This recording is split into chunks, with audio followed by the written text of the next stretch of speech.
Friends, good morning. இன்னைக்கு very simple breakfast.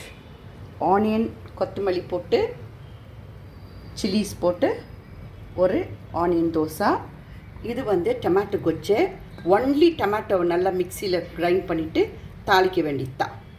தாளிக்கும் போது அதில் கொஞ்சோண்டு பெருங்காயம் போட்டு காஷ்மீரி சில்லி பவுடர், மஸ்டர்ட், அதுக்கப்புறம் உளுந்தப்பருப்பு, கடலைப்பருப்பு.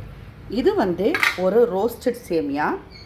ஒன்லி சுகர் சிரப் எடுத்து ஸ்பூனில் வச்சுக்கணும். வச்சுட்டு கீ போட்டு நல்லா கேஷ்யூ நட்டு, ப்ளம்ஸு எல்லாம் போட்டு கீயில் ரோஸ்ட் பண்ணிட்டு இந்த சேமியா நல்லா ப்ரௌன் ஆகிற வரைக்கும் அதுலேயே அந்த கீயில் போட்டு நல்லா ரோஸ்ட் பண்ணிக்கிட்டே இருக்கணும். பண்ணிகிட்டே இருந்த பிறகு அதுக்கப்புறம் இந்த டேஸ்ட் பண்ணி பாருங்க. லைட்டாக சால்ட் வாட்டர் லைட்டாக போட்டு அப்படி ஸ்ப்ரிங்கிள் பண்ணணும். அவ்வளோதான், பண்ணி எடுக்க வேண்டியது. ஓவர். தேங்க்யூ.